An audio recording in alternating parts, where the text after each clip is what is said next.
Bonjour, c'est un véritable plaisir de vous retrouver pour une nouvelle session de vidéo questions-réponses, la suite. Bon après, on s'amuse comme un peu, je suis désolé. Hein, on va pas se laisser prendre la place par une pastèque, même si c'était une façon de partager ma jubilation de voir l'été arriver. Là on se la réserve pour après la vidéo. Hein. Il s'agit de travailler, mais dans de bonnes conditions quand même. Mais quand l'été arrive, vous entendez le bruit de xylophone un petit peu que fait la pastèque mûre. Et puis quand vous commencez à la trancher, comme le bruit de la pastèque qui éclate, gorgée de sucre, toute cette énergie qui est capitalisée à l'intérieur de la pastèque et qui se répand. Enfin, je sais pas vous, mais moi l'été c'est le temps de la pastèque. Et je me réjouis vraiment. Et je vous souhaite à toutes et à tous un bon été, à tous qui regardez cette vidéo, et de profiter vraiment de ces fruits.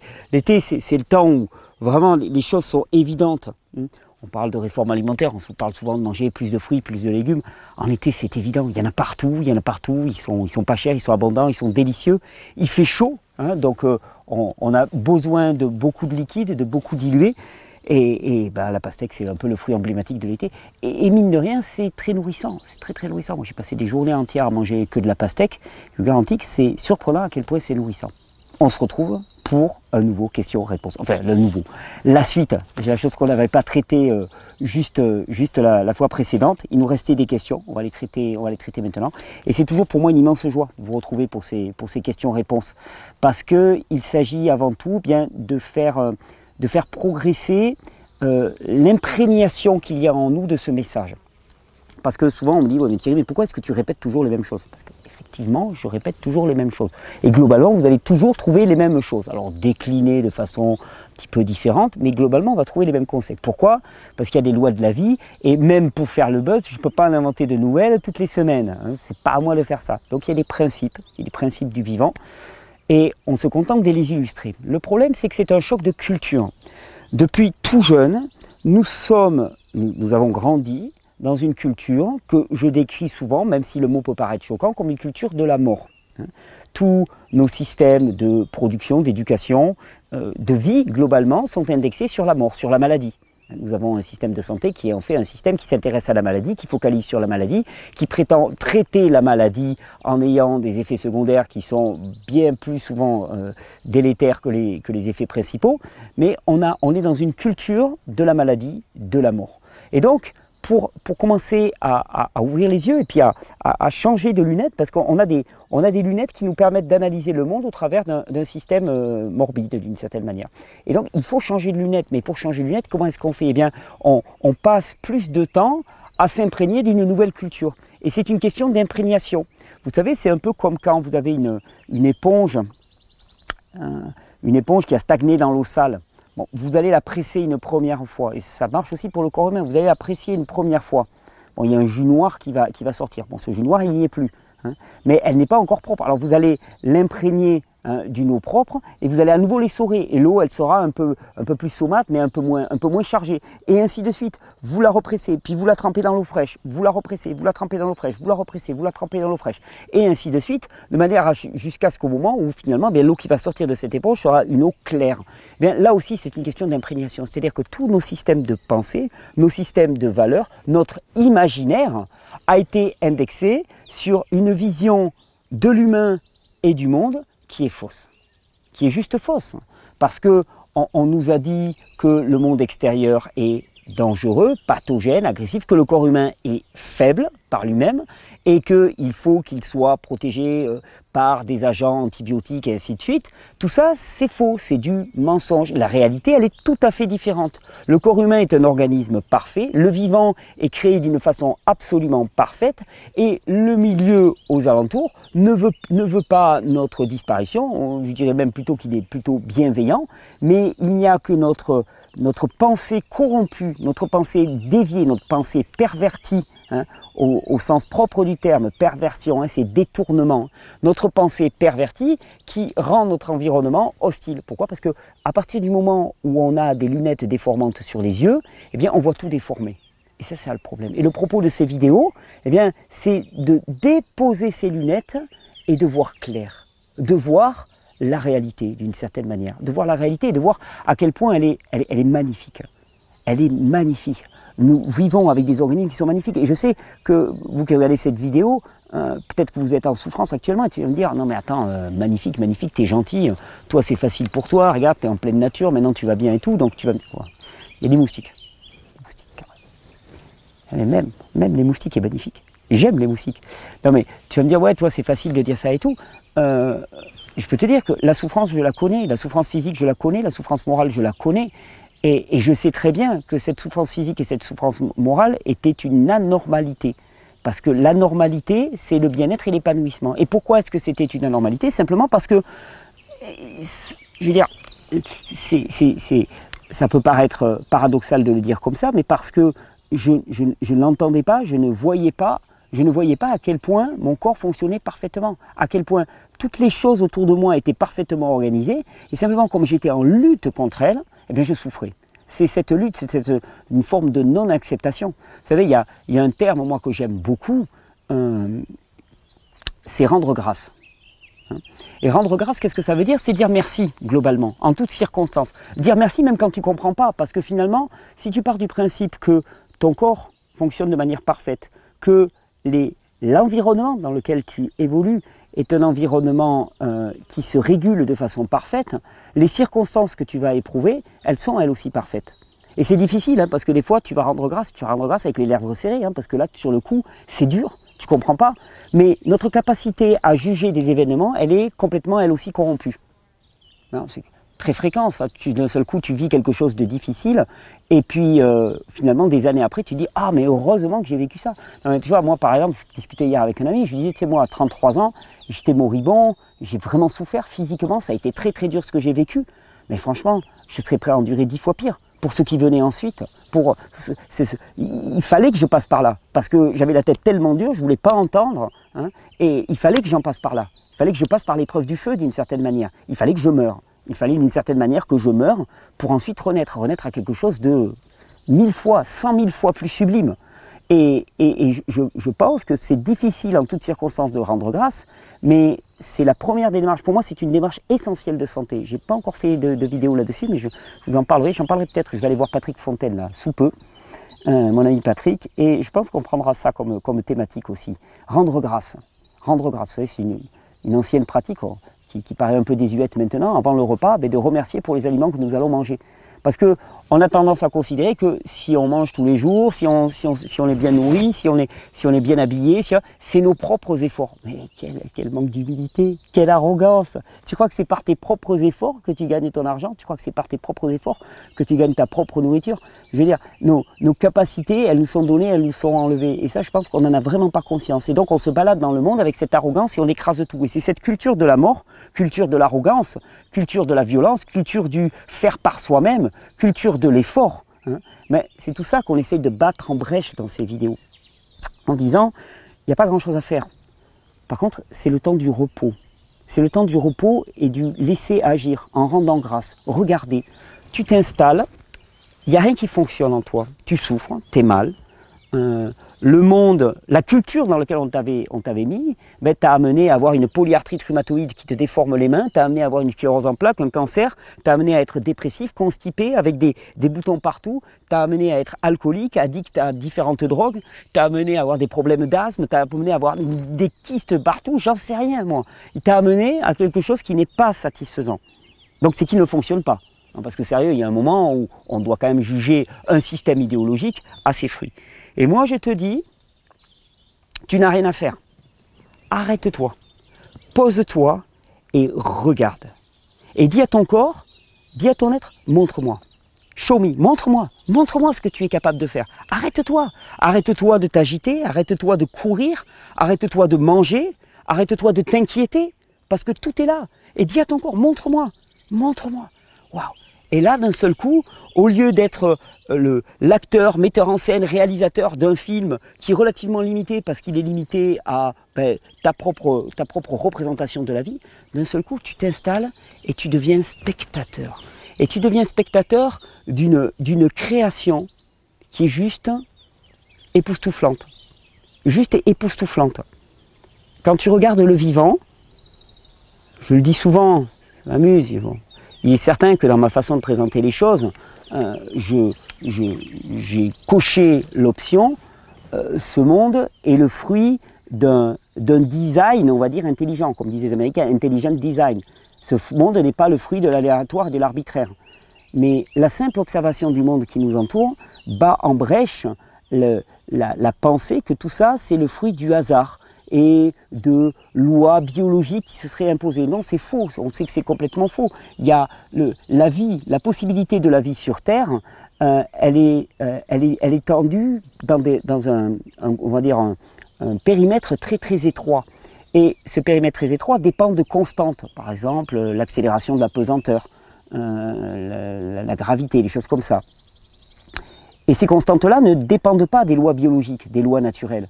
Ces constantes sont réglées à un point parfait et un moindre iota de déviation ne rendrait pas la vie possible telle qu'elle est actuellement. Et quand on regarde cette création, quand on regarde tout ça, on se dit waouh, waouh, waouh, waouh.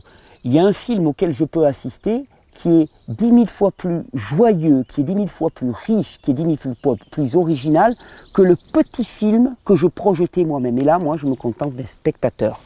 Je m'installe, je m'arrête, je me rassérène en me disant « Ok, ça marche pas, mais simplement, je sais que là, il y a tout. Là, tout est présent. » Et je dis juste « Ok, maintenant, montre-moi. » Mais je me parle à mon cœur. Je dis maintenant, montre-moi. Puis j'agis en conséquence. C'est-à-dire, je m'arrête. J'accepte de m'arrêter. Tu sais, vous savez, on peut se tutoyer. On peut se tutoyer en même temps. Hein. Tu sais, les vous, les tu, c'est quand même. J'aime bien les Américains qui disent you pour tout et c'est réglé. Vous savez, on parle souvent d'élimination. Je n'insiste peut-être pas assez pour dire à quel point le processus éliminatif est de l'ordre de l'expérience du repos. C'est-à-dire qu'on élimine quand on se repose. On parle toujours d'élimination, élimination, et on va en parler certainement encore beaucoup dans ces vidéos, accélérer le travail des émonctoires et tout. Il y a un préalable qu'on oublie systématiquement, c'est que le système éliminatif est gouverné par le système nerveux parasympathique. Le système nerveux parasympathique, c'est le système calme-contact. Ils sont beaux ces mots d'ailleurs, calme et contact. C'est-à-dire contact avec l'autre, contact avec la nature et calme, quiétude.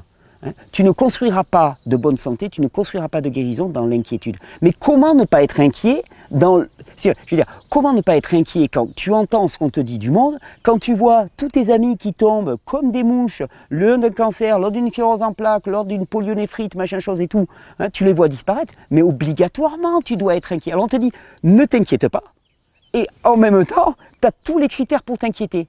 Et moi je te dis, ne t'inquiète pas parce que ne t'inquiète pas parce que tu as une ressource en toi qui est juste absolument extraordinaire. Et jusqu'à présent, tu n'as pas puisé dans ce compte-là. Donc c'est normal que ce que tu vives ne soit pas agréable. Oui, mais maintenant, tu sais que tu peux y puiser. Et pour y puiser, waouh, contemple, regarde. Regarde la vie à l'œuvre. Ça ne coûte rien, ça ne demande rien, il n'y a rien. C'est juste regarde. Et aie l'humilité de rendre grâce dans les processus qui sont en train de se passer. Parce que même si tu ne les comprends pas, à partir du moment où tu favorises la vie, à partir du moment où tu choisis la vie, eh bien tu vivras automatiquement.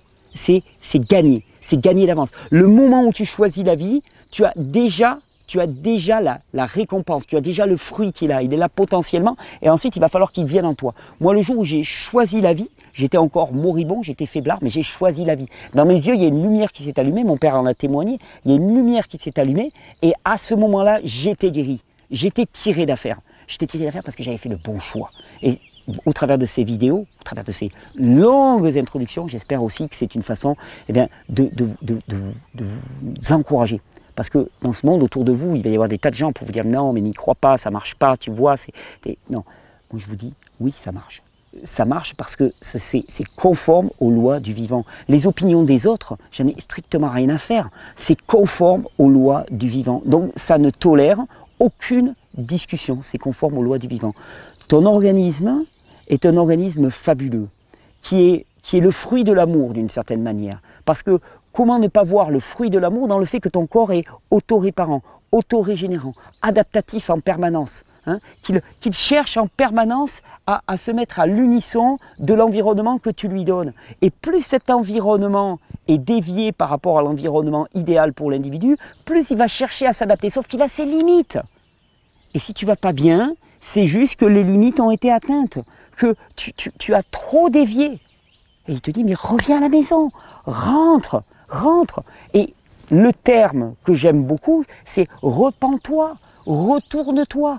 Repentance, c'est changer son état d'esprit et changer sa direction. Change ton état d'esprit et change ta direction et reviens. Tu t'étais dévié, tu étais parti au loin, hein, et maintenant, reviens. La parabole du fils prodigue. Le fils prodigue, il est parti loin de son père, et puis il vit à l'étranger, il a consommé toutes ses réserves, et c'est nous ce que nous faisons. C'est-à-dire que nous avons un capital, nous partons loin de ce qui est la normalité, nous dépensons ce capital d'une manière trop rapide, catabolisme excessif, on le dépense en vain, d'une certaine manière, pour des plaisirs extrêmement futiles et très peu satisfaisants. Et puis à un moment, eh bien, il y a un moment où on est mourant. On est mourant au loin. Et là, ce qui nous est demandé, c'est de revenir humblement, humilité, mettre le genou à terre, hein, revenir humblement ici, revenir humblement à la normalité alimentaire, la normalité comportementale, la normalité du mode de vie, la normalité du rapport avec les autres, la normalité spirituelle, de revenir à tout ça. Et à ce moment-là, tu vivras.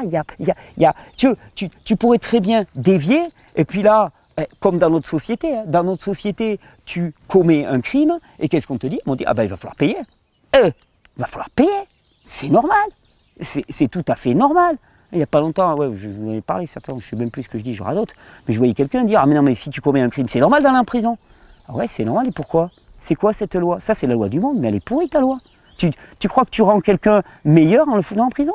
Mais ça n'a jamais marché. C'est un système aussi inefficace que le système éducatif. C'est-à-dire, on n'apprend pas à des élèves à augmenter leurs compétences en les faisant regarder l'erreur en permanence et en les faisant être stressés par l'erreur, en leur tapant sur les doigts chaque fois qu'ils commettent une erreur, mais on n'adoucit pas le comportement d'un individu en le mettant en cage. C'est juste d'une stupidité notoire. Mais, si on fonctionnait suivant le monde, hein, tu t'en vas au loin, tu t'épuises, hein, tu dépenses tout ton capital et on te dit t'as dépensé tout ton capital, nique nerf. Ben voilà, t'as qu'à crever. C'est pas ça. Pour vous prouver que le monde n'est pas construit selon les lois créationnelles, les lois de cette nature. Parce que les lois du vivant, c'est ok, tu t'es éloigné et tout ce que tu veux, mais si tu reviens, ben, tout est donné. Et c'est ce que je vous propose d'expérimenter. Avec la pastèque, par exemple. Bon, je serais presque tenté de terminer la vidéo maintenant, mais on a juste commencé. On s'est fait une bonne intro. Attendez, on se fait ça. Wow, 17 minutes. Alors, on va envoyer quand même parce que... Attendez, pour savoir si la pastèque est bien mûre, vous la mettez contre l'oreille. Vous la tapez, elle doit faire un bruit de bois. Hein, et qui résonne le plus. Plus elle résonne, plus elle est mûre. Elle est prête à éclater. Vous sentez toute cette énergie qui est prête à éclater. Si elle résonne sourd, hein, le bruit ne circule pas dans la pastèque, c'est qu'elle est trop mûre. Hein, et puis elle va être un petit peu molle au doigt, il faut qu'elle soit dure au doigt. Et c'est en comparant, vous prenez des pastèques, vous avez le droit de les comparer, vous les faites sonner la pastèque, et là ça va marcher. Au niveau des annonces, est-ce qu'on a des annonces? Oui, on a des annonces. Bon, le stage de consolation, désolé, il est définitivement full. Il y a une liste d'attente. S'il y en a qui se désistent, mais il y a déjà beaucoup de monde sur la liste d'attente, je crois il y a déjà plus de 50 ou 70 personnes sur la liste d'attente. Pour cette année, des stages de ce type, je pense que c'est le seul. Pour l'année prochaine, on va en faire d'autres. On a peut-être repéré un lieu au bord de la mer aussi, et je ferai bien moi des stages en milieu naturel comme en consolation, c'est fantastique, et au bord de la mer. Pour cette année, il reste le stage en croisière. Alors, c'est pas la peine de m'envoyer des messages et d'insultes pour cette croisière. J'ai compris qu'il y en a certains qui étaient vraiment très énervés et très en colère contre moi. C'est votre droit. En même temps, je vais te dire, le jugement humain, il est tellement corrompu que ça n'a pas vraiment de sens. Tu vois, et c'est marrant cette histoire de jugement. Je vais encore me justifier, mais c'est très amusant parce que j'ai reçu des mails, mais odieux, incendiaires, hein, par rapport à des trucs. Tu me croises dans la rue, tu commences pas la phrase comme ça, quoi. Espèce de salaud, enfin bon, t'en passes, bourgeois, cochon, gourou, vénal, qui s'en met plein les poches, et ainsi de suite. Et ce qui est marrant, c'est que si il y a du bénéfice sur cette croisière, c'est pas le premier but, loin de là. Le but c'est de faire passer le message et d'offrir une expérience unique à des personnes qui veulent le vivre comme ça. Ils ont le droit, ils ont parfaitement le droit. Et je dénie à quiconque le droit de dire à l'autre, mais t'as pas le droit de vivre ça. Mais bon, passons. S'il y a des bénéfices qui sont faits, ils vont être entièrement consacrés à l'élaboration de la première maison de régénération. Hein. Et ça, quelque part, c'est un but en soi quand même qui est connoté de façon positive. Alors c'est ça qui est amusant, le jugement humain il est complètement faux, parce que tu vas me cracher dessus parce que je vais faire cette croisière, et puis juste après il va y avoir les maisons de régénération, et tout le monde va se réjouir qu'on puisse accueillir de façon très ouverte la plupart des gens qui sont souffrants. Mais ce qu'on ne voit pas, c'est le lien de cause à effet. C'est qu'il faut bien aussi financer les projets. Et on fait comment? Alors là, j'ai une façon fabuleuse de financer un projet, d'offrir une expérience unique en mer à des personnes qui peuvent se le permettre. Effectivement, le budget est élevé. Le budget est élevé en rapport avec la prestation. Deuxièmement, de changer peut-être de façon profonde la façon dont la compagnie Costa voit ses croisières, et ça pour moi c'est une chance incroyable, parce que tu le veuilles ou non, il y a des dizaines de milliers de personnes qui voyagent en croisière chaque année, que tu veuilles le voir ou pas, et si on peut changer les choses de l'intérieur, moi j'en suis extrêmement ravi. Enfin voilà, en tout cas pour les stages, celui de conso il est full de chez full, on ne peut plus en rentrer plus, ça va être très joyeux. Il reste le stage en croisière, et qui sera différent, parce que là je vais être avec Patrick. Et avec Patrick, il sera, j'espère, avec moi sur les autres stages l'année prochaine. Là c'est une première, et ça va être une première qui va donner une dimension à cet enseignement, voilà, hors norme. Donc voilà, vous êtes largement les bienvenus. Au niveau des annonces, si, j'ai deux annonces, deux petites annonces. C'est un peu des teasers, des prime time. On va bientôt faire appel à vous parce que avec un ami cher, qui se nomme Pierre, qui va se reconnaître, nous sommes en train de passer à la réalisation concrète d'un projet que j'avais à cœur depuis des années. C'est-à-dire qu'il y a énormément de vidéos, beaucoup plus de 1000 vidéos, beaucoup de contenu, beaucoup de connaissances, et il est parfois très difficile de s'y retrouver. Et depuis longtemps, j'appelle à avoir un système qui permette à chacun de s'autonomiser et de trouver l'information sans avoir à envoyer des mails à Thierry pour comprendre ceci ou cela. C'est en train de se réaliser, un truc incroyable. On n'a pas un nom définitif au projet, on a évoqué ce matin le terme de choisi la vie. Une interface qui va vous permettre d'accéder à toute l'information, un outil d'autodiagnostic ramenant au terrain dans une approche hygiéniste comme il n'en a jamais existé. On pourra faire ça par, il y aura un QCM, par exemple, vous ne savez pas où vous en êtes, vous allez mal, et bien vous rentrez dans le QCM, et là par QCM, petit à petit, on va arriver à cerner quelle est la problématique. Ensuite, un corps humain dans lequel vous allez pouvoir cliquer, selon la zone où vous éprouvez des difficultés, là, on va vous renvoyer vers les organes et tout, et toutes les informations, ça vous renverra vers les vidéos, il y aura du texte écrit, et ainsi de suite. Un projet extraordinaire, avec une interface qui va être certainement réalisée par une super agence de Montpellier qui sont à fond et qui travaillent super bien. Et pour ça, je vais vous en parler parce que d'ici peu, on lancera un financement participatif parce qu'on a besoin d'une aide financière pour réaliser le site internet qui va aller avec ce projet. Le contenu, il est fait bénévolement, on s'y met avec Pierre, il n'y a pas de souci, on travaille dur là-dessus. Mais ensuite, c'est un outil qui est destiné à vous tous, donc on va faire appel à la communauté pour le financer. Je vous en parlerai tout bientôt. Ça ne devrait pas aller bien loin, mais voilà.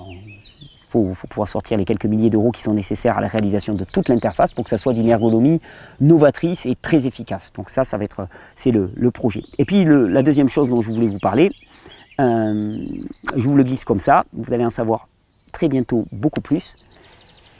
Depuis très longtemps, vous m'avez vu avec la pastèque, j'ai un autre truc fétiche, c'est la coco fraîche à boire. Et la coco fraîche à boire, c'est un peu difficile de s'en procurer. Et surtout, la plupart du temps, quand on s'en procure, elles ne sont pas bio. J'ai fait ma petite enquête, c'est pas Jojo les produits qui sont balancés sur les cocos fraîches bio. Et bien, il va y avoir du nouveau. Il va y avoir du nouveau cet été et je suis ravi de ce projet. Je vous en dis pas plus, mais dites-vous que si cet été vous avez envie de boire des cocos bio fraîches, de qualité, bio, alors que ça n'existe pas encore en France, vous allez être satisfait, vous allez être ravi, et moi avec. Allez, on commence les questions-réponses parce qu'on ne va pas passer trop de temps en élucubration. Allez, on est parti. Il n'y en a pas énormément, donc ça va. sur une bonne petite heure, je pense que ça va tourner. Après, on va aller s'occuper de la spiruline. Ah ouais, ça aussi, il va falloir que je vous fasse une vidéo sur la spiruline. On a mis en place des bacs de spiruline à la maison grâce, et je lui rends grâce pour le coup, à Gilles Planchon, hein, qui est venu à la maison. On a fait une super petite formation à la maison pour mettre en place des bacs de spiruline. Je remercie toutes les personnes qui étaient venues aussi, on a passé un super temps. Et ça y est, pour ceux qui étaient présents à la formation, je vous le dis, hein, ça donne. On a fait notre première récolte, 500 grammes de spiruline fraîche, c'est magnifique. Ça, elle se multiplie à une vitesse incroyable. Gilles, t'es au top, tu nous as super bien formés, ça marche à fond. On n'a que des intrants naturels dedans, ça ne coûte rien du tout. Et on peut commencer à récolter de la spiruline, en distribuer aux alentours, c'est juste fabuleux. Si vous avez envie vous aussi de vous lancer dans la production de spiruline, allez voir le boulot de Gilles Planchon, Spirulina Solution, ou allez voir la vidéo que j'ai enregistrée avec lui, c'était en avril de mémoire. Vous aurez le lien, mais Spirulina Solution, il est excellent, il forme de façon extrêmement pédagogique, et il y a tous les moyens de s'autonomiser et commencer à produire sa spiruline soi-même, et c'est juste... Produire sa nourriture, c'est quelque chose, on va le voir de plus en plus dans les vidéos, mais je vais vous en parler. Reprendre, se réapproprier la production de nourriture, pour moi c'est un challenge, ça relativise. Tu sais, quand tu achètes les fruits au cajot, hein, puis tu payes, tu les as, tu cherches à les avoir le moins cher possible et tout, t'as pas, au niveau du respect de l'aliment, je vois que c'est pas du tout la même chose que si tu fais pousser tes salades, si tu fais pousser tes carottes, si tu vas cueillir tes framboises ou tes fraises sauvages, hein, ben là tu mesures, hein. Quand tu récoltes ta spiruline, pour récolter 500 grammes de spiruline, on a mis une bonne heure avec le copain Jérôme, on a mis une bonne heure, mais après quand tu la consommes, ta spiruline fraîche, tu sais ce que ça représente comme travail, et tu as un rapport, hein, au produit qui est beaucoup plus respectueux, et ça je trouve ça très important, et ça on va en parler de plus en plus, on va encore élargir le propos des vidéos, tout en continuant à parler de physiologie, comme ici. Question de Paul, allez on enlève la casquette, il n'y a pas de soleil. Acouphènes. Bonjour Thierry, une personne de mon entourage a des acouphènes suite à un concert trop bruyant en décibels. Ah, les petits jeunes qui se mettent à côté des enceintes. Et j'aimerais savoir s'il y a un moyen de s'en débarrasser. Merci pour tout ce que tu nous donnes. Alors, les acouphènes, globalement, c'est inflammation du nerf auditif. Hein. L'inflammation du nerf auditif, elle peut venir plusieurs raisons. Une agression externe, effectivement, un son trop bruyant, hein, à côté des enceintes, hein, c'est les concerts de Motorhead avec l'oreille collée contre les enceintes, ça le fait pas du tout. Donc inflammation là pour le coup externe, elle peut être interne aussi l'inflammation, état inflammatoire généralisé, hein, au niveau de la partie cérébrale, hein. C'est le cas de personnes qui se voient se développer des acouphènes sans qu'il y ait une agression extérieure particulière, qui disent ah, moi j'ai des acouphènes, c'est enflammé. Et c'est enflammé. Pourquoi? Parce que accumulation de déchets. Inflammation égale accumulation de déchets. Accumulation de déchets, ça veut dire trop de déchets produits par rapport à la quantité de déchets éliminés. Là, pour le coup, c'est une inflammation liée à une atteinte physique. Ben, il va falloir favoriser la régénération du système auditif, la désinflammation du système auditif. Globalement, qu'est-ce que je dirais? Moi, ce que je prendrais comme option pour booster, normalement, ça doit disparaître de lui-même. Si c'est une atteinte, une lésion qui a été très très grave, il va falloir utiliser des moyens un peu plus volontaristes. Le jeûne, fabuleux, fabuleux, fabuleux pour favoriser la reconstruction du nerf. Le jeûne, vraiment, ça favorise le facteur de croissance neurotrophique. Donc là, on est pile poil dedans. Hein, donc ça favorise la recroissance des nerfs. Là, tu es dedans. Jeûne. Après, moi j'aime bien utiliser la betterave, hein, qui favorise vraiment la circulation sanguine, donc ça va venir irriguer cette zone de manière adéquate. Après, au niveau des plantes, tu as des plantes comme le ginkgo biloba, hein, qui favorise la microcirculation, la reconstruction, hein, des nerveuses aussi, que j'utilise beaucoup. Il y a un mélange dans la boutique, hein, qui s'appelle boutique Régénérescence, qui s'appelle Nervo 1, qui contient de la Centella asiatica, du ginkgo biloba, qui est excellent pour la reconstruction nerveuse. Moi, c'est ce que je ferai. Jeûne, prise de plantes dans les moments où je ne jeûne pas. En plus, hein, j'insiste, mais vraiment, je suis fanat de ces mélanges de plantes parce que ce sont des produits qui sont concentrés tout en gardant le totem de la plante. Ça n'existe nulle part ailleurs. Et là, tu vas avoir une efficacité qui va... Donc, si tu as le facteur neurotrophique qui est boosté par le jeûne, plus ginkgo biloba, Centella asiatica en version concentrée qui viennent booster aussi la recroissance nerveuse, a priori, ça devrait lâcher. En tout cas, c'est la façon que moi, j'ai d'approcher la chose. Donc, inflammation. Et pour les personnes qui auraient une inflammation et des acouphènes liés à une accumulation interne de déchets, eh bien, il faudrait rajouter élimination. Éliminer.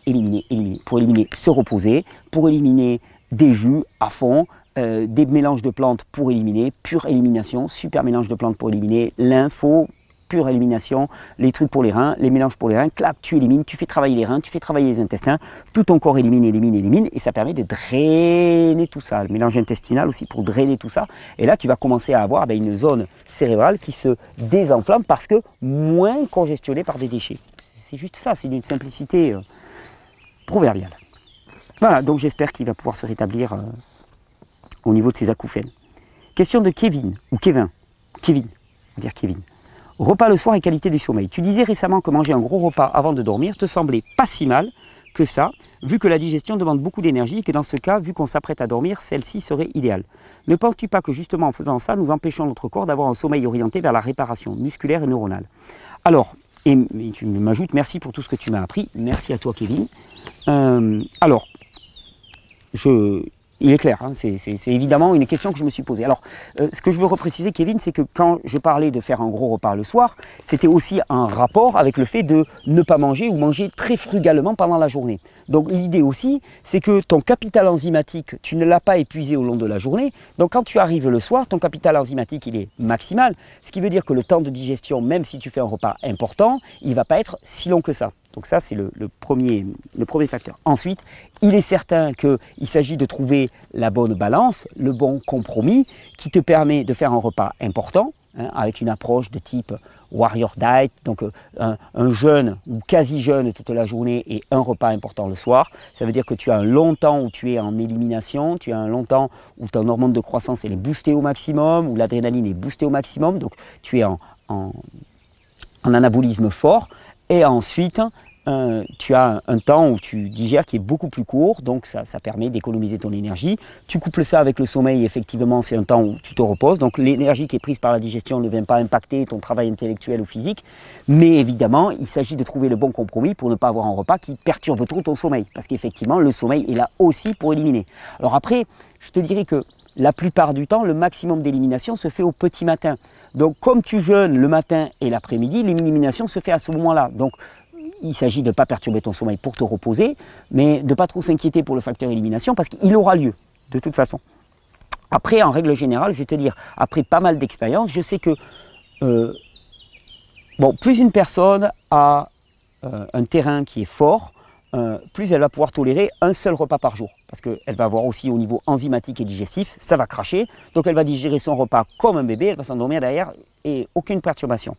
Après, plus une personne est fatiguée, plus elle aura tendance à non pas faire un repas le soir, mais une plage alimentaire restreinte sur la journée. C'est-à-dire jeûne le matin et puis elle commence à manger à partir de midi 1h, ou jeûne jusqu'à 3-4 heures de l'après-midi, puis elle mange que de 4 heures à 8 heures. C'est-à-dire une plage alimentaire de 4 heures, de 5 heures sur la journée et tout le reste du temps en jeûne. Et ça permet de fractionner la prise alimentaire et de ne pas faire un seul gros repas le soir. Et vraiment, là, il y a des principes généraux, mais ensuite, il faut une adaptation individuelle, et ça, c'est obligatoire, hein, obligatoire. Donc, il s'agit de trouver le bon compromis.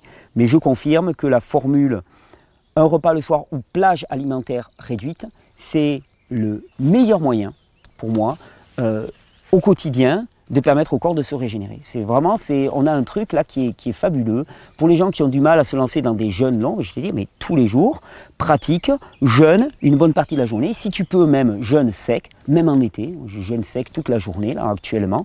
Et puis, vers 6-7 heures du soir, tu fais craquer la pastèque. Bon, là, il n'est pas 6-7 heures du soir. Et elle me fait du gringue, donc je ne sais pas si je vais pouvoir tenir. On va voir. C'est la tentation. Au Jardin d'Éden, c'était pas un serpent, c'était une pastèque qui a séduit, quoi, tu vois. Et mais voilà, vers 6-7 heures, claque la pastèque, ça me réhydrate bien, et ainsi de suite. Et après, un repas, ici on est dans le sud, hein, souvent l'été on mange tard le soir, donc on mange vers les 9h, 9h30. Un bon repas le soir, avec des matières grasses, avec des légumes. Puis voilà, c'est super. Et après, tout le reste de la journée, je fonctionne là-dessus, ça marche très très bien. Mais à toi de voir le bon réglage. Question de Anne. Tu aurais voulu avoir des astuces pour diminuer l'asthme ou la faire disparaître chez mon loulou, car il souffre d'asthme. Un loulou, ça ne doit pas souffrir d'asthme. Alors il faut bien s'entendre. Faire disparaître l'asthme, faire disparaître les symptômes de l'asthme, c'est pas très compliqué. C'est pas compliqué. Enfin, voilà. Pour ceux qui écoutent Henri Dess, ils vont voir la référence. Je vais tout expliquer. Quand tu as de l'asthme, il y a une bronchoconstriction. une constriction des bronches. L'asthme, ça se passe uniquement à l'inspiration, c'est-à-dire que l'inspire est bloqué, hein, globalement, les bronches sont contractées et il y a une production de mucus. Donc tu veux arrêter l'asthme, tu prends des bronchodilatateurs et donc automatiquement tu vas bloquer le processus. Donc supprimer l'asthme, c'est pas compliqué, tu prends des bronchodilatateurs. Par contre, tu n'as strictement rien résolu, et je vais te dire même mieux, tu as empiré la chose. Pourquoi? Parce que tu as encore choc de deux cultures. Première culture, culture de la mort, le corps est con. Excusez-moi l'expression, mais c'est ça. Le corps est stupide, le corps fonctionne en dépit du bon sens. Donc d'un seul coup, ton petit loulou, eh bien, son corps commence à avoir des difficultés à l'inspiration, à avoir des bronches qui se contractent et à produire du mucus. Hein? Donc il faut empêcher ça à tout prix. Deuxième façon de voir les choses. Ton loulou est parfait et a un corps parfait. En tant que maman, tu vas me dire, mon loulou est parfait. Je suis d'accord. Ben ouais, mais tu peux le prendre au pied de la lettre. Il a un corps qui fonctionne parfaitement. Et à ce moment-là, les phénomènes que l'on voit là sont des mécanismes adaptatifs géniaux. Pourquoi? Difficulté à l'inspiration. L'inspiration est gouvernée par le système nerveux sympathique. L'expiration est gouvernée par le système nerveux parasympathique. Parasympathique égale élimination. Et donc, le fait que le corps se retrouve majoritairement gouverné par le système nerveux parasympathique favorise l'élimination. Production de mucus, favoriser l'élimination. Constriction des bronches, c'est la conséquence de la parasympathicotomie, de la domination du système nerveux parasympathique. Qu'est-ce que ça veut dire? Ça veut dire que ce qu'on appelle des crises d'asthme, c'est uniquement un programme de nettoyage exceptionnel qui se met en place dans les bronches. Et juste ça. Le corps passe en parasympathicotomie, donc difficulté à l'inspiration, plutôt l'expiration, contraction des bronches, production de mucus qui doit être évacué. Et ça, pourquoi? Parce qu'il y a trop de déchets au niveau du poumon. Alors, si tu veux aider ton petit loulou, hein, à avoir moins de crises comme ça, eh bien, il faut juste pré-mâcher le travail pour le corps. C'est-à-dire, ok, j'ai compris, il y a des déchets à éliminer, ok. Alors, je vais faire en sorte qu'il y ait moins de déchets, parce que sinon, tant qu'il y aura des déchets, le corps aura besoin d'éliminer, il fera des épisodes comme ça d'élimination. Alors, il est possible aussi que ton loulou, hein, eh bien, son émonctoire principal, sa zone de plus grande faiblesse au niveau du corps, ça soit les poumons. Ben, comme moi, mais ça c'est constitutif, mais il n'empêche, s'il n'y a pas des déchets en surcharge à éliminer, il n'y aura pas de problème au niveau des poumons, même s'il est faible au niveau des poumons. Hein. Il y a le terrain et il y a l'environnement. Alors on est toujours en train d'accuser le terrain, ok le terrain il est ce qu'il est, mais ça il est ce qu'il est. Par contre il y a l'environnement. Et l'environnement, ben, je vais te parler d'environnement alimentaire de ton enfant. Produits laitiers en particulier, produits céréaliers. Ben, moi si tu veux qu'il ait plus de crise d'asthme, je vais te dire premièrement, tu vires tous les sucres complexes et tous les produits laitiers. Et tu vois comment ça se passe. Ensuite, tu fais en sorte de renforcer son corps par, je ne sais pas quel âge il a, du jeûne, de la vie dehors, des aliments très riches en nutriments, de la bienveillance à la maison, du soin, du massage, du soleil, de l'exposition aux éléments. Tu fais en sorte de renforcer son corps, comme on le dit en permanence, hein, de manière à ce que il puisse aussi après tolérer et s'adapter et résister à des éléments que sont par exemple les céréales, parce qu'un jour ou l'autre il va y être confronté. Mais dans un premier temps, tu les supprimes.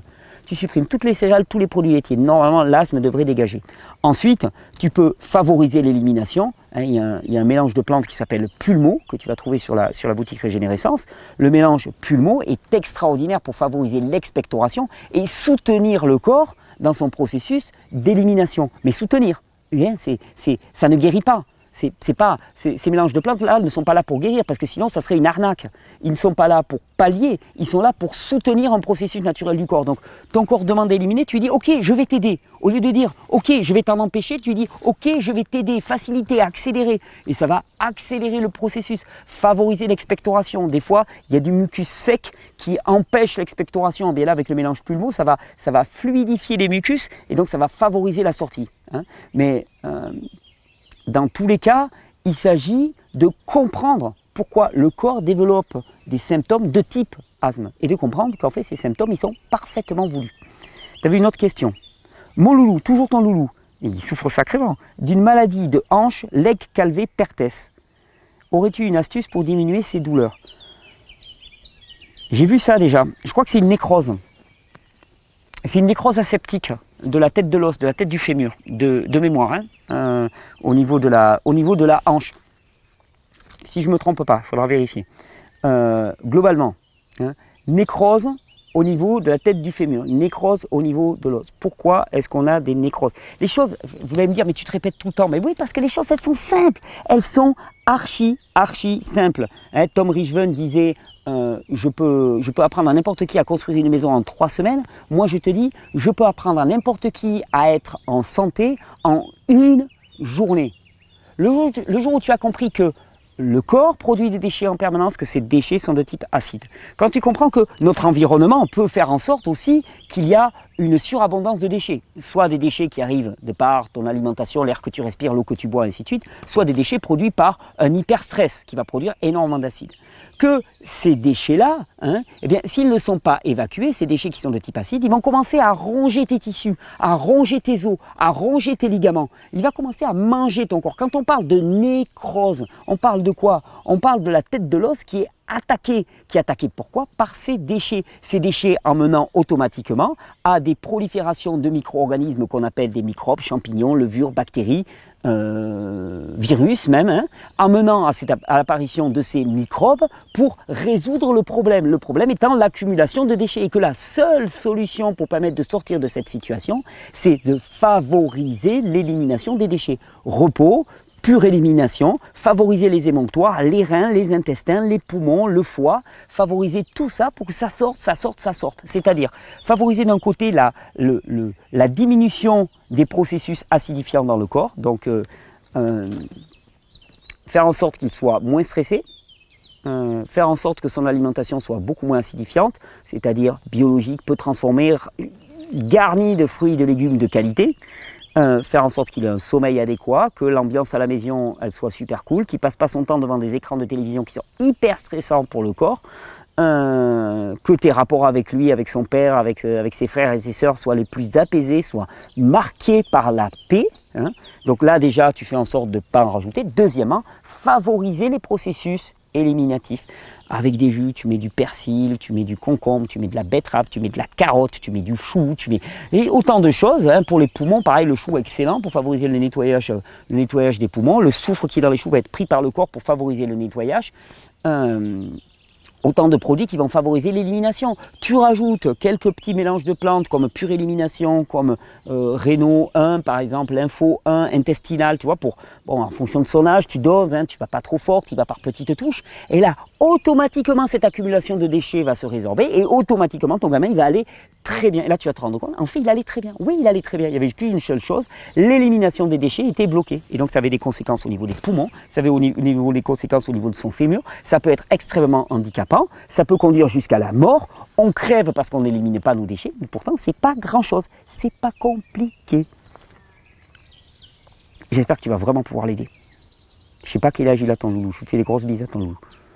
Alors Dominique me demande quelle eau boire. Thierry, pourrais-tu nous parler de l'eau que nous devons boire? Bouteille, robinet, on ne sait plus. L'eau que tu dois boire, c'est toujours pareil. Je vais tenir un discours qui va paraître élitiste. C'est une direction. Mais je vais te dire, on développe énormément de systèmes pour purifier l'eau. Mais le problème, c'est qu'on a besoin de développer ces systèmes parce que l'eau n'est pas pure. Et pourquoi est-ce que l'eau n'est pas pure? C'est ça la question. Pourquoi est-ce que l'eau n'est pas pure? Premièrement, parce qu'on balance dans les champs quantité de poison pour les plantes qui se retrouvent immédiatement dans la nappe phréatique. Deuxièmement, hein, parce qu'on balance notre urine et nos selles dans de l'eau, hein, et que ça, eh bien, on n'arrive pas à les potabiliser, on n'arrive pas à les épurer. Alors, on te parle des stations d'épuration, ainsi de suite. On va faire une vidéo, hein, sur l'épuration de nos déchets. Puis là aussi, l'urine et les selles n'ont jamais été des déchets. L'urine et les selles sont des ressources fabuleuses. Mon jardin est entièrement fertilisé à l'urine. Hein, 10% d'urine dans de l'eau, tu prends ton arrosoir, tu vas voir tes tomates, tu vas voir tes concombres, ils ont besoin d'azote. Ce n'est pas un déchet, c'est une ressource. Et nous, qu'est-ce qu'on fait? On prend ce produit-là, on le balance dans l'eau, on ne sait plus comment le traiter, on prend les sels, exactement pareil, tu compostes tes sels avec du carbone, tu as de l'azote, tu as du carbone, tu en fais un terreau qui est juste fabuleux. Je vais vous amener, allez, je vous fais une petite vidéo dans 2-3 vidéos, une vidéo flash, hein, auprès de mon compost de toilette sèche, dans lequel je vais te montrer mes toilettes sèches, j'y rentre le bras dedans dans mon compost de toilette sèche. Ça sent quoi? Ça sent l'humus de forêt. Et là, j'ai une ressource fabuleuse. Et on va faire une vidéo tout bientôt pour expliquer pourquoi vous devez avoir des toilettes sèches. On me parle d'écologie, on me donne des leçons d'écologie. Moi, je vais te dire, tant que tu ne traites pas tes déchets, bah, au niveau leçon de l'écologie, tu peux te rhabiller aussi. Hein. Donc, chacun voit midi à sa porte. Hein, mais on va faire une vidéo bientôt avec Anne Rivière, avec Sabine, pour parler de ça, pour parler de l'impossibilité réelle, malgré tous les discours, de traiter de manière commune, de traiter de manière correcte des déchets qui sont mis dans l'eau. On ne peut pas les traiter. Et donc, il y a énormément de polluants qui vont dans les nappes. Notre eau est polluée à tous les niveaux. Je ne te parle pas des hormones qu'on va retrouver dans l'eau de boisson et ainsi de suite. Et en plus, cette eau, eh bien, qu'est-ce qu'on en fait? Eh bien, on la prend et on la traite avec du chlore et du fluor. C'est-à-dire que sous prétexte de la septiser, eh bien, on la traite avec des poisons. C'est du délire complet. Donc, pourquoi est-ce qu'il faut potabiliser l'eau? Parce que l'eau n'est pas potable. Et ça, c'est pas normal. L'eau, elle sort de la terre, elle est potable. L'eau, normalement, elle sort de la terre, elle est potable. Moi, chez moi, tu vas me dire, c'est de la chance. J'ai la chance d'avoir une source, j'ai ma source sur le terrain qui me donne de l'eau. Notre eau, elle coule de la source, elle coule directement au robinet. Et l'eau, elle n'a pas besoin d'être filtrée. J'ai aucun filtre chez moi. Mon eau, elle coule de la montagne, il n'y a aucun souci de ce côté-là. Et ça, on ne réalise pas à quel point ce sont des besoins vitaux. On passe notre temps à manifester pour avoir des augmentations de salaire, pour pouvoir se payer un abonnement chez Free ou chez Orange, alors qu'en fait, on devrait manifester pour avoir accès à de l'eau potable, Et ça, on ne l'a pas. Alors, quelle eau boire? Tu vas me dire, oui, mais bon, tout le monde n'a pas la chance de vivre en montagne et tout. Ben, ce que j'ai envie de te dire, c'est casse-toi. Casse-toi des conditions qui font que tu es obligé de boire une eau polluée. C'est pas normal. Quand tu te dis, parce que de toute façon, tu auras beau dépolluer ton eau de boisson, tu vas pouvoir la dépolluer. Tu vas pouvoir la distiller, c'est excellent. Tu vas pouvoir l'osmoser, ça marche très bien aussi. Hein. Mais au final, quand tu te laves, hein, quand tu nettoies tes légumes, qu'est-ce que tu utilises comme eau? Alors, il faut mettre un osmoseur ou un distillateur à l'entrée de toute ton installation. On ne le fait pas. On ne le fait pas. Pourquoi? Parce qu'on est en permanence en contact avec un produit toxique. Sérieusement, il faut quitter Babylone. Alors, tu vas me dire, oui, mais c'est dur. Oui, d'accord, mais c'est une question de vie ou de mort. Nos modèles, quand je te dis, notre modèle éducatif ne marche pas, ne fonctionne pas. Pourquoi? Parce qu'il méprise les lois du vivant. Notre modèle économique ne marche pas, notre modèle médical ne marche pas. Ben, notre modèle de développement urbain ne marche pas non plus. Je veux dire, on crée des problèmes, hein, et on cherche à les résoudre en rajoutant de la technologie, en surchargeant, mais ça ne marche pas. Je veux dire, le problème, ce qui marche, ce sont des petites communautés humaines qui sont autoresponsables, qui gèrent elles-mêmes leur production, leurs déchets. Comme ça, il n'y a pas d'esclavagisme, il n'y a pas de problème de suraccumulation des déchets, il y a une gestion de la ressource qui est décidée en commun, il n'y a pas de disparité parce que tout le monde a à peu près la même chose à manger pour se vêtir et ainsi de suite. Et le système marche. À partir du moment où on essaie de créer des macro-systèmes de plusieurs milliers, voire centaines de milliers, voire millions de personnes, enfin milliers on peut gérer, mais centaines de milliers de personnes, ça ne marche pas. Les villes ne sont pas fonctionnelles, ça ne marche pas. Et donc obligatoirement, on est obligé de recourir à des solutions qui ne marchent pas. Donc maintenant tu me poses la question, si toi tu es en ville, si tu ne peux pas en partir, si tu ne peux pas en partir, tu peux toujours en partir. Mais bon, bouteilles, robinet, etc. L'eau du robinet est dégueulasse. Dégueulasse, c'est du poison, il y a du chlore dedans. Je veux dire, le chlore, c'est un poison massif. Tu ne peux pas boire l'eau du robinet. Si tu es. La bouteille, pareil. L'eau qu'il y a en bouteille, je ne te dis pas, elle est stockée avec les rayons UV sur le plastique et tout, c'est une catastrophe. Moi, je ne boirais pas l'eau en bouteille. Le mieux que je ferais, je filtrerais mon eau du robinet. Voilà, au moins écologiquement parlant. Donc, filtration, il y a deux moyens, il y a des grands débats. Moi, je trouve que la plus simple, c'est la distillation. Au moins, tu as une eau qui est chimiquement pure. Pas de souci. Il y en a d'autres qui sont vraiment pour l'osmose inverse. Moi, je préfère la distillation. C'est plus rapide, c'est plus simple. Il y a des filtres aussi qui existent, qui marchent bien. Je pense que je vous en présenterai un d'ici peu. Ça peut marcher, mais moi, je filtre mon eau. Et ça me semble la solution la plus adaptée. Je filtrerai mon eau, si j'étais dans cette situation. Sarah me demande comment détoxifier les traces de médicaments. On regarde où on en est. Ah ouais, 49 minutes quand même. Détoxifier les traces de médicaments. Comment se débarrasser des restes de certains médicaments? Pour ma part, chimio, isotrétinoïne, hormones, vaccins. C'est costaud. Même des années après. Plantes drainantes, jeûne, jus. Plantes drainantes, oui. Jeûne, oui. Jus, oui. Comment savoir où on en est à l'intérieur en général? Très difficile. Comment savoir comment tu en es à l'intérieur? Très difficile. Ouais, on se base souvent sur les symptômes. Bon, si tu vas bien, tu ne te poses pas trop de problèmes et tu as confiance. Hein. Moi, je fonctionne comme ça. Je ne suis pas en train de faire des analyses pour savoir où j'en suis. Donc, je vis tranquille. Tu me demandes comment se débarrasser de reste de certains médicaments, de certains traitements médicamenteux. Détoxification, élimination. Deux processus. Pour favoriser la détoxification de l'organisme, le jeûne, c'est la voie. Hein. Dans le jeûne, on va aller prendre ce qui est stocké dans tes tissus, dans tes réserves graisseuses. Enfin, on va. Tu es pour rien, tu fais rien, tu es juste au repos, tu es tranquille. Tu savoures et tu écoutes les oiseaux. Hein.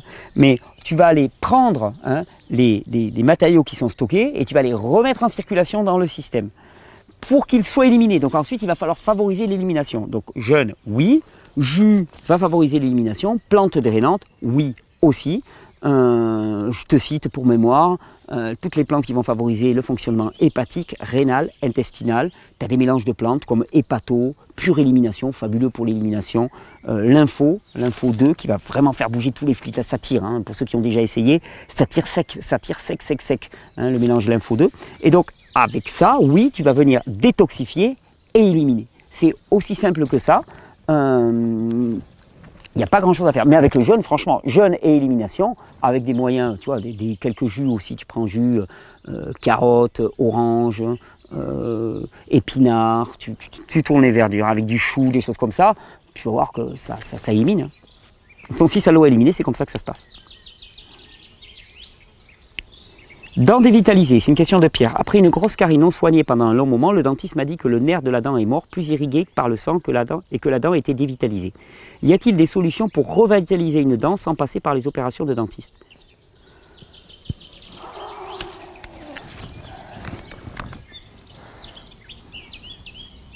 À ma connaissance, j'ai jamais entendu parler de dents qui se revitalisaient. Je pense que c'est possible de sauver une dent qui est en cours de dévitalisation. Après, théoriquement parlant, j'imagine que ça doit pouvoir toujours se faire, mais ça demande une énergie nerveuse telle que bon, globalement, on ne le voit pas. Vous inquiétez pas, je ne vais pas faire le coup, je vais pas vous refaire le coup du bras qui repousse, on ne va pas partir pour 2 ans de buzz, il n'y a pas de problème. Mais c'est un peu la même chose, c'est que théoriquement, pourquoi pas, hein, une revascularisation. Je veux dire, on voit bien des réseaux nerveux, des réseaux neuronaux se recréer dans l'individu, donc je ne vois pas pourquoi une dent ne pourrait pas se revasculariser, sauf que ça demande une énergie nerveuse colossale que je pense qu'on n'a pas. Si on voulait parier là-dessus, il faudrait favoriser le repos nerveux pour avoir un maximum d'énergie nerveuse, favoriser le jeûne, parce que là tu vas accélérer le facteur de croissance neurotrophique, tu favorises l'anabolisme, la reconstruction de l'organisme. Moi je me gargariserai aussi avec des jus verts, hein, tu vois, pour reminéraliser cette zone. Je me gargariserai aussi avec de l'eau de mer, avec du quinton, pour reminéraliser cette zone. Ça serait une bonne option. Mais là, dans les médias, tu sais, je crois que quand ça a dégagé, ça a dégagé. Ça, c'est ma croyance. Sur le plan naturel. Après, tu pries pour ta dent, il peut se passer des choses absolument miraculeuses, je suis absolument d'accord avec toi. Là, j'ai une optique naturelle pour que ça parle au plus grand nombre. Donc dans une approche naturelle. Ensuite, tu me demandes quelles sont les alternatives au sucre afin de bannir le sucre industriel de mon alimentation. Yahoo! Voilà du sucre. Ça, c'est du pur sucre. Pastèque, banane, melon, abricot, pêche, nectarine, brugnon, mûre, framboise, cassis, fraises des bois, fraises, carottes, betteraves, papaye, pommes, poires, prunes, cerises, raisins. Oh, alors, ça arrive plus rien. Figues, kaki, ça y est, j'ai embrayé sur les fruits de l'automne. Kaki, mangue, oh la mangue, mandarine, ananas. Wow. J'arrête mal. Il y a du sucre dans tous les fruits. Tu vois, le besoin de sucre industriel, il est parce qu'on a besoin de sucre simple. Et comme dans notre alimentation, il n'y a pas vraiment de sucre simple, ben on va chercher le sucre simple. Si tu commences à consommer des fruits en plus grande quantité, ben tu en as là-dedans. Après, si tu me demandes des alternatives au sucre pour faire des recettes et choses comme ça, il y a les fruits secs et il y a le miel que tu peux utiliser aussi, qui sont des sucres simples, qui ne sont pas des sucres vides et morts, mais qui apportent avec eux tout un stock minéral qui est particulièrement intéressant et qui va qui va pas avoir les mêmes inconvénients que le sucre raffiné. En plus, le sucre industriel raffiné, les processus de raffinage, laisse tomber, c'est un scandale au niveau biochimique, ce qu'ils utilisent comme produit dessus, donc c'est du poison, violent. Donc voilà. Question de Sephora. On a un joli Sephora au jardin, très joli Sephora. Bonjour Thierry, que penses-tu des hypoglycémies pour une personne non diabétique et qui fait tous les efforts pour manger sain en tendance végétarien? Fatigue. Hypoglycémie égale épuisement. Normalement, comment ça fonctionne? Et c'est là où je dis, il faut revenir à des grands principes. Bon, si tu es sûr que c'est des hypoglycémies, si c'est des coups de fatigue, de toute façon c'est de la fatigue aussi, donc on retourne sur l'opate. Mais globalement, comment ça se passe? Tu consommes un repas, hein, le sucre, enfin les nutriments de ce repas vont être digérés, ils vont passer dans le sang. Au bout d'un moment, tous les sucres qui étaient présents dans le sang, eh ben, ils sont consommés. Et donc là, le corps va devoir s'adapter, système adaptatif, et venir puiser dans ses réserves. Pour cela, il y a la production d'une hormone qu'on appelle le cortisol en particulier. Avec le cortisol, le corps va commencer à puiser dans ses réserves. Si la personne est épuisée, elle n'arrivera pas à produire suffisamment de cortisol. Dès lors, qu'est-ce qui se passe? Le niveau de sucre dans le sang chute drastiquement. À ce moment-là, la seule ressource qu'il y a pour le corps, c'est de produire de l'adrénaline. Donc, hypertranspiration, sudation, fébrilité. Hein, le corps est en stress complet. Hein, et ça, c'est un signe que le corps n'arrive pas à s'adapter. Ce sont des personnes qui n'arrivent pas à s'adapter. Pourquoi? Parce que le système adaptatif a été épuisé. À force d'être déplacé de la normalité, vous savez, le ressort qu'on allonge, mais le ressort, il a été trop allongé. Et donc, qu'est-ce qu'il faut faire? Il faut revenir et restaurer le système adaptatif. Il y a toute une série de vidéos que j'ai fait en janvier là-dessus. Tu peux renvoyer cette personne vers ça. Elle est fatiguée, elle est épuisée. Le problème, c'est qu'il va falloir qu'elle l'entende. Pas obligatoire, mais il faut qu'elle entende qu'elle est fatiguée, qu'elle est épuisée et que ça, c'est un premier signe avec la tachycardie, avec les problèmes de rythme cardiaque. C'est un premier signe que c'est en train de lâcher et que si elle ne s'arrête pas, si elle ne se calme pas, si elle ne restaure pas son capital nerveux, eh bien, ça va s'imposer à elle. Les hypos surviennent presque 4 heures après manger et très occasionnellement, hypoglycémie liée au fait que cette personne... Quand on n'arrive pas à jeûner, c'est que notre système adaptatif il est complètement dans le chou. Pour ça d'ailleurs que je dis, c'est une espèce de paradoxe, c'est plus tu es costaud, plus tu pourras jeûner. Et plus tu peux jeûner, plus ça indique que tu es costaud. Si tu es capable de jeûner une semaine et de passer tranquille avec ça, si tu es capable de sauter les repas de toute une journée comme ça, sans que ça ne te fasse rien, ça t'indique que ton système il est costaud. Donc renforcez-vous, devenez plus fort, pratiquez le jeûne. Et pratiquer le jeûne, ça va à la fois muscler ton corps à l'adaptation, mais il faut pour ça avoir un minimum. Donc il faut faire avancer les deux. Renforcer le système adaptatif, comme il est renforcé, tu vas commencer à jeûner. Comme tu vas commencer à jeûner, tu vas renforcer ton système adaptatif, et ainsi de suite. Et là où tu étais dans une spirale descendante vers l'enfer, là tu es dans un cercle vertueux vers la vie. Guillaume, cancer et preuve médicale de guérison. Bonjour Thierry, comment expliques-tu qu'on trouve aucun témoignage avec preuve médicale, scanner, IRM, prise de sang, de guérison de cancer par l'alimentation, le jeûne et le changement de vie? Toi, tu n'en vois pas de témoignages? Alors, je vais te dire, déjà, il y en a pas mal, il y en a plusieurs sur le livre d'ordre Régénère. Si tu tapes sur PubMed ou sur NCBI, tu vas voir quand même pas mal de témoignages de guérison de cancer par le jeûne. Donc il y en a.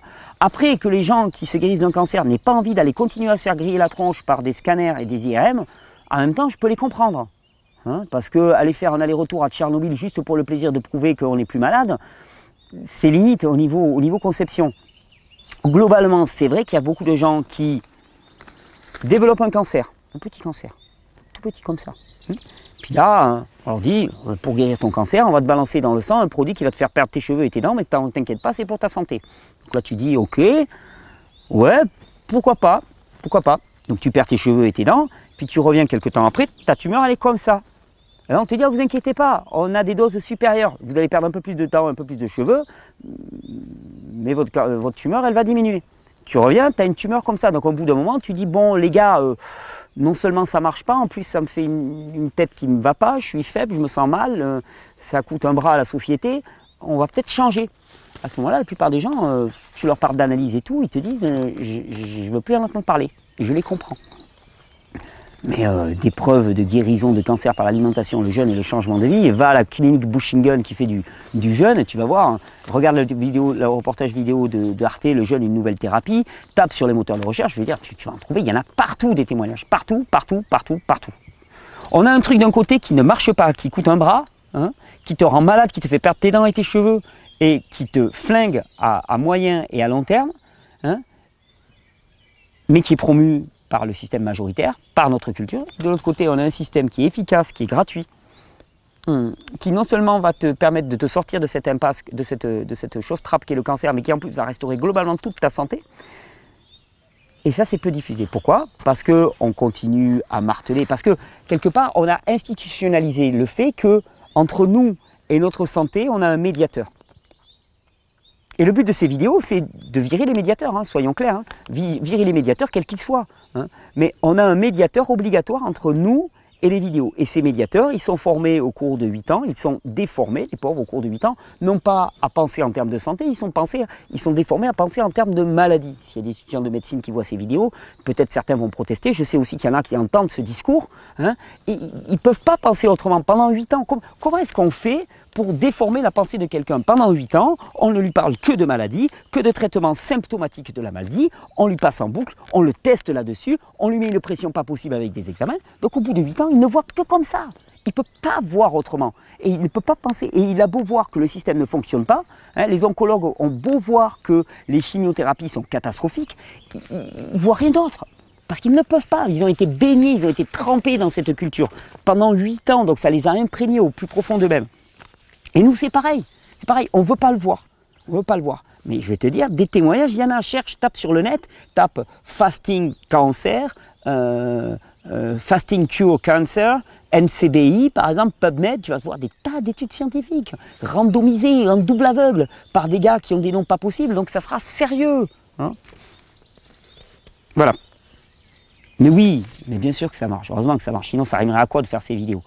Et je vous dis, on nous a imposé des médiateurs, et des médiateurs, ben, c'est fabuleux, parce qu'une fois qu'on a des médiateurs, qu'on a institutionnalisé les médiateurs, puis des médiateurs uniques, hein, c'est-à-dire qu'il y a les naturopathes, hygiénistes, vitalistes, mais bon, hein, quand tu as un rhume à la rigueur, hein, mais après, non, il y a les médiateurs officialisés, estampillés, qui sortent de la fac de médecine.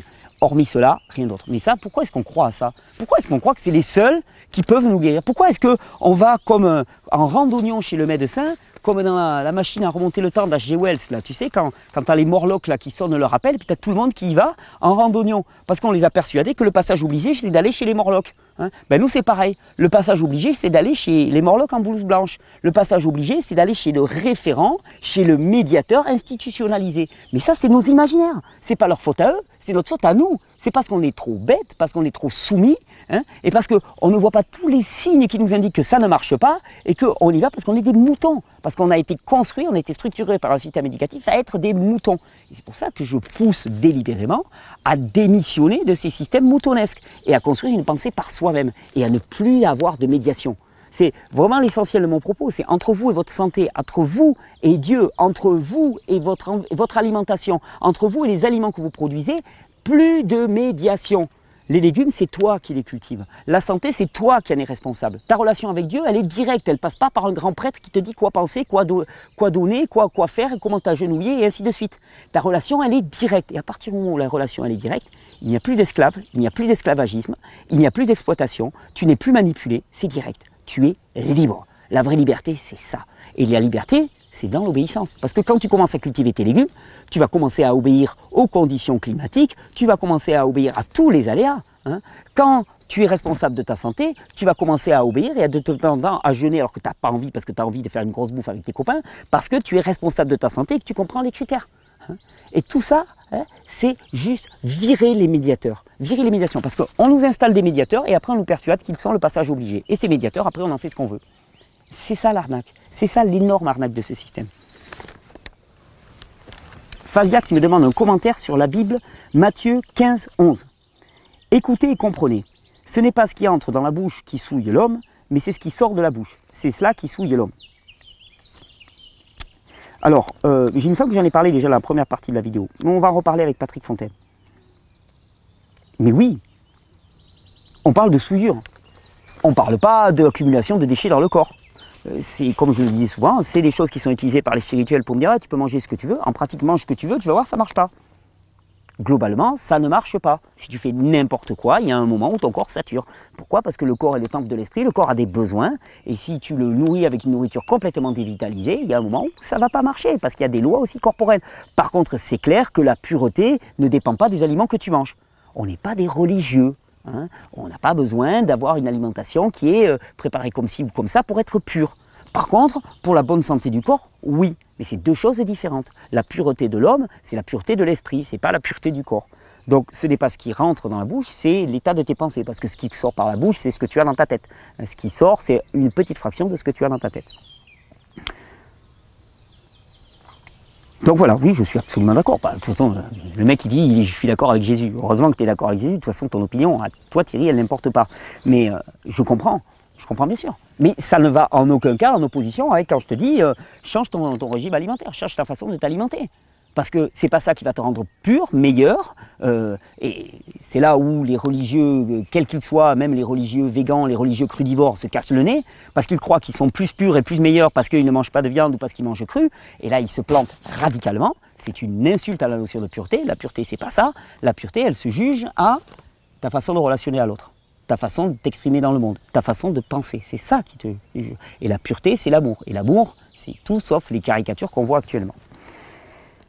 Sylvain, en cas de crise de guérison, bonsoir, salut. Ma question, pendant une crise de guérison, comment faciliter l'élimination dans le cadre d'une détoxification un peu trop forte? Comment ralentir la crise si besoin? À ralentir, oublie, ça ne marche pas. Ça ne marche pas. Le train il est lancé, il a une grosse inertie, tu ne ralentiras pas ou peu. Favoriser l'élimination. Ben, tu as des tas de moyens pour favoriser l'élimination. Rapido, on le fait rapido parce que j'en ai déjà parlé. Au niveau des intestins, lavement. Tu peux capter en amont. Tu prends du charbon actif, de l'argile, ça va absorber les toxines au niveau des intestins. Ça, plus lavement, ça marche super bien. Ensuite, tu as des plantes médicinales, comme par exemple l'intestinal, qui va permettre un meilleur drainage de tous les intestins, favoriser l'élimination. Pareil au niveau des reins, tu as des jus avec du persil, tu as des jus avec de l'ortie, céleri branche, carotte, qui vont favoriser l'élimination rénale. Tu as les cataplasmes d'huile de ricin qui vont favoriser le système immunitaire à ce niveau-là, qui vont favoriser l'élimination des déchets, le traitement des déchets. Tu as des mélanges comme Réno 1, Réno 2 qui vont favoriser l'élimination et le travail du système rénal. Pareil au niveau de pulmon, pareil au niveau de lymphatique. Tu peux te brosser la peau, tu peux aller au sauna pour favoriser l'élimination. Tu peux faire du sport pour favoriser le métabolisme. Tu peux te reposer. Faire du sport ou se reposer pour favoriser le système parasympathique, ce qui est essentiel.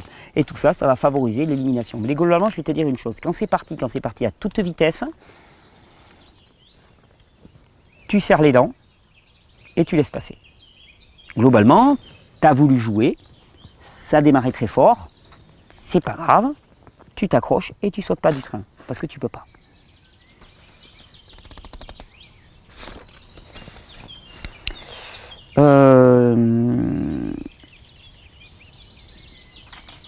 Qu'est-ce que je pourrais te dire d'autre? Je ne peux pas te dire grand chose d'autre. Non, favoriser l'élimination coûte que coûte, on en a parlé beaucoup dans les vidéos, en externe, en interne. Moi je ferai tout, globalement tout, c'est-à-dire des lavements, je prendrai du charbon actif avec de l'argile, je prendrai des mélanges intestinal, du mélange rénaux, du mélange lympho, du mélange pure élimination, du mélange hépato, tu vois, comme ça je me fais la totale, ça draine de partout, là je peux te dire que ça va éliminer comme un fou. Je me brosserai la peau, je me repose et je vais au sauna, et avec ça, d'habitude, ça doit envoyer. Hélène. Contrer les effets de l'anesthésie dentaire. Bonjour Thierry, comment contrer les effets indésirables des anesthésies dentaires? Ça me fait tomber les cheveux graves et me déshydrate énormément. Merci pour tous tes partages. Alors je vais te témoigner, puisque moi j'ai eu beaucoup d'anesthésie dentaire, quand ils m'ont refait la bouche à la Robocop, là, l'homme qui valait 3 milliards, jeune. Juste après, jeune. Après une opération chirurgicale, jeune. Après une anesthésie, jeune. Si vous voulez récupérer, jeune. Si vous voulez récupérer d'un décalage horaire, jeune. Si vous voulez récupérer d'un stress, jeune. Si vous voulez récupérer d'une fatigue passagère, jeune. Si vous voulez, jeune. Si tu jeûnes, tu vas éliminer. Après, pure élimination, tu envoies un coup par-dessus, tu vas voir que... À l'époque, je ne l'avais pas. Tu vois, là, si je l'avais, je jeûnerais et puis après, je me prendrais 8-9 gélules de pure élimination pendant 3-4 jours. Ça, alors ça va, bon, pas être loin des toilettes, ça va envoyer. Un peu de jus de pastèque par-dessus tout ça. Et ça envoie bien. Mais le jeûne et l'élimination, tout simplement. Question de Cécile. Diabétique type 1 et jeune. Bonjour Thierry, on m'a découvert un diabète de type 1 depuis l'année dernière suite à un choc émotionnel, ainsi qu'une hyperthyroïdie. J'ai été hospitalisé aujourd'hui, je prends des plantes chinoises qui m'ont régulé ma thyroïde, mais le diabète est toujours là. Je voudrais essayer le jeûne, mais je ne suis pas très grosse. En temps normal, 48 kg pour 1m61. J'ai déjà essayé de sauter un repas dans la journée. Le problème, c'est que je perds rapidement du poids. Comment faire? Alors, je te conseille de faire vraiment des petits jeûnes et non pas de sauter les repas régulièrement. De temps en temps, tu te prends un jour ou deux.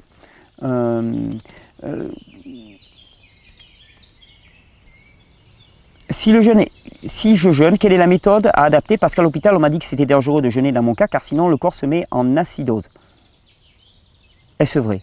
Bah, il se met en acidose. Il élimine des déchets. Bah ouais, bien sûr, mais tu les as à l'intérieur de toi, les déchets, donc il vaudrait mieux les éliminer. Je te conseille d'aller sur le livre d'or du site Régénère. Et il y a très peu de temps, c'était début juin ou fin mai, il y a un témoignage d'une personne qui avait un diabète de type 1, qui parle de jeûne, qui parle de sa guérison du diabète de type 1. Donc là, pour ceux qui veulent des témoignages de guérison, vous allez sur le livre d'or, vous allez voir directement, c'est marqué en titre diabète de type 1, ainsi de suite. Vous allez voir, ça marche très très bien. Tu es un petit gabarit.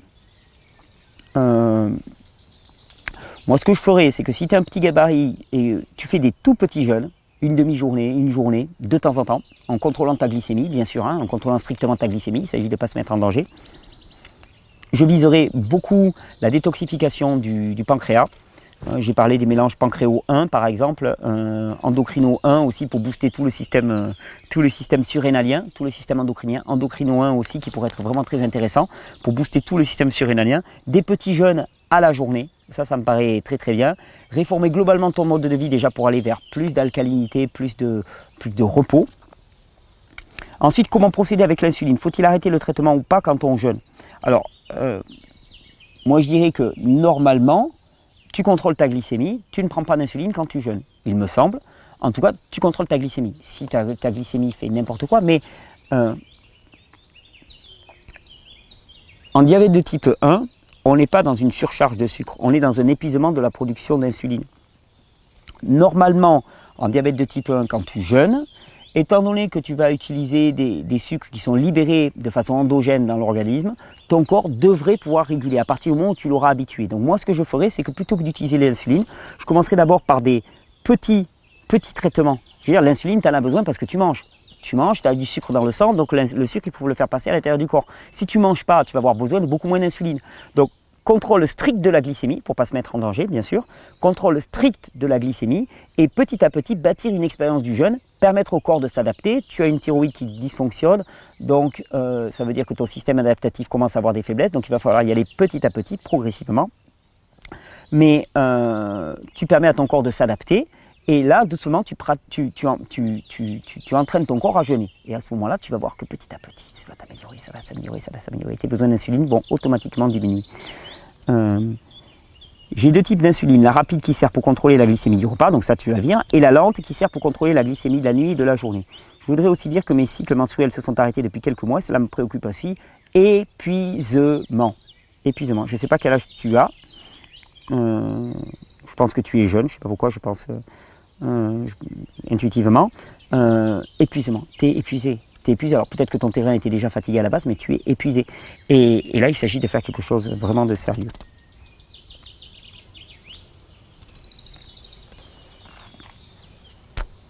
J'espère que j'aurai répondu à tes questions. Si tu as besoin de plus de précision, tu nous écris, puis on répondra à ça.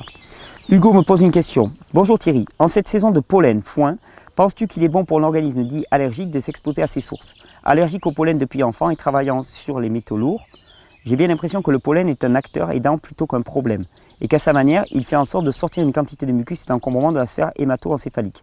J'y vois là à la fois une preuve d'une forme d'intoxication et de saturation de l'organisme, mais surtout un moyen de sortir ces cochonneries que je n'arrive pas à sortir en temps normal. C'est comme si cette saison était présente pour y aider ces éléments avec. Du coup, au lieu d'éviter de sortir, je ne fais que ça et je vide 10 paquets de mouchoirs par jour. Mais j'ai l'impression d'aller mieux petit à petit car je désengorge clairement. Je suis né en été, j'ai vécu depuis enfant autour d'un jardin pollinisé, donc je ne rentre pas dans le cadre des théories où on n'est pas soumis aux potentiels problèmes enfants qui nous protégeraient. Au contraire, je devrais l'être selon celle-ci. Un grand merci pour ton avis sur cette question. Oh ben, je crois que ton analyse est bonne. De toute façon, déjà, tu dis que tu as l'impression que ça améliore. Donc, ton expérience... Oula, il y a de la lumière un peu... Non, c'est joli. Un petit halo là. Oh, non, on va y envoyer la pastèque. Hop. Ah. Elle est juste à la frontière. Elle va s'échauffer un petit peu au soleil.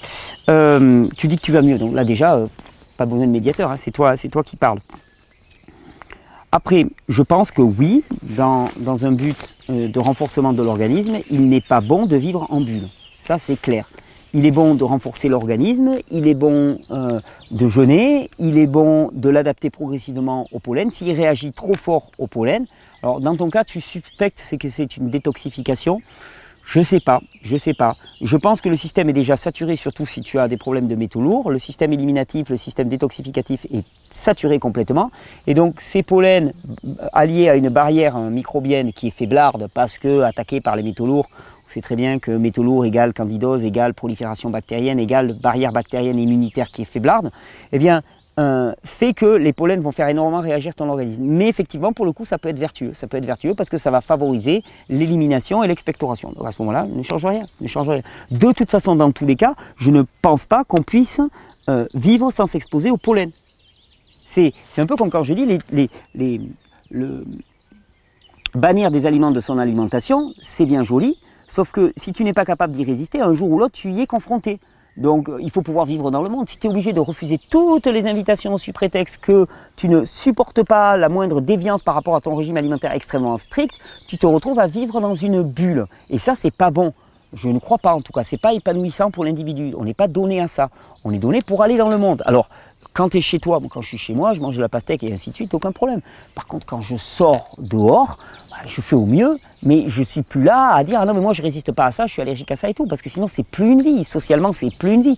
Mais avec les pollens c'est pareil, tu ne vas pas vivre en bulle, ne vivons pas en bulle, renforcez vos organismes. Et pour renforcer les organismes, je ne connais qu'une seule chose, favoriser l'élimination, favoriser le renforcement de l'organisme par le jeûne, par le sommeil, par l'exposition au soleil. Là, vous avez un triptyque qui vous donne tout. C'est gratuit, c'est disponible. Les bains froids, tout ça, ça renforce l'organisme. Hein. L'exercice physique à haute intensité, pas long, mais l'exercice physique à haute intensité. Le fait d'être en pleine nature, de vivre en pleine nature, l'exposition au pollen, l'exposition à la pluie, l'exposition au soleil, l'exposition au vent, aux nuages. Hein. Ben, tout ça, ce sont des conditions normales de l'individu qui renforcent. Ce qu'il faut voir, c'est que là, c'est la normalité de l'individu. Quand tu t'en écartes, tu t'épuises, tu tires sur ton système adaptatif et tu puises dans tes ressources. Quand tu reviens là, aux conditions normales de l'individu, au contraire, tu régénères, tu recapitalises, tu renforces ton compte en banque. Et c'est ça la bonne nouvelle de la régénération. C'est ça, cette bonne nouvelle que j'essaye de transmettre dans ces vidéos. C'est de vous dire, revenez à la normalité, vous verrez, tout vous sera donné. Tout, le renforcement de l'organisme. Alors, vraiment, j'espère qu'au travers de cette vidéo, de ces vidéos, vous trouvez la matière, l'inspiration qui vous permet de rester vissé, chevillé dans cette nouvelle culture, qui est la vraie culture d'une certaine manière, qui est la réalité. Et que ça vous permet de déposer le temps de cette vidéo et plus encore, les lunettes déformantes qu'on a essayé de nous donner par un système éducatif fallacieux. Éducatif au sens global, hein, je ne tape pas sur l'école, hein. C'est tout le système de l'éducation et des valeurs qu'on nous a appris au cours de notre enfance et notre jeune âge, hein, et qui nous ont détourné, perverti le regard au sens propre du terme. Je vous remercie sincèrement parce que vous êtes de plus en plus nombreux, chaque fois davantage, à suivre, à relayer, à partager ce travail. N'oubliez pas, mettez petit pouce bleu sur la vidéo, ça la rend plus visible, c'est très agréable, merci à vous. Vous la partagez cette vidéo sur Facebook, sur tout ce que vous voulez, les réseaux sociaux, machin chose, partagez ça avec vos amis parce que ça c'est un cadeau à leur faire. Ça va permettre de déposer ces lunettes déformantes, de se rendre compte que la vie n'est pas un calvaire, la vie n'est pas une lutte, c'est une lutte parce qu'on remonte à contre-courant. À partir du moment où on se laisse porter par le courant, non seulement ce n'est pas une lutte, mais en plus on n'a rien à faire. Tranquille. La pastécothérapie. Les doigts en éventail, poil dans la main. Payer à rien foutre. Alors non, bien sûr, attends, je t'ai dit ça, pas payer à rien foutre, mais en matière de santé, en matière d'attitude de vie, arrêter ce volontarisme et commencer vraiment à suivre les lois du vivant. Travailler, fonctionner, avancer suivant les lois du vivant, et vous allez voir, c'est tellement plus facile. Je vous souhaite une bonne régénération, je vous souhaite des belles pastèques, des beaux fruits de cet été. On se retrouve dans 2-3 jours, moi j'arrête pas de toute façon, on fera une petite pause cet été quand même. Puis je vais beaucoup m'investir sur ce projet dont je vous ai parlé, que j'élabore de grands répertoires pour autonomiser la recherche symptomatique. Donc je vais vraiment consacrer beaucoup de temps cet été à ça. Je suis ravi de vous retrouver en stage, pour ceux que je vais retrouver en stage, que ce soit à Consolation, que ce soit sur le bateau. Vous allez voir 2 stages différents, mais 2 stages qui vont être juste absolument fabuleux, des expériences de vie uniques, je vous le garantis. C'est pas de la pub délibérée, c'est que je sais ce qui s'y passe, donc je peux en parler. Je vous souhaite une bonne régénération, je vous remercie pour tout votre soutien, ça me touche énormément. j'ai pas écrasé le micro, ça me touche énormément. Bonne journée. Et choisissez la vie. Faites le bon choix.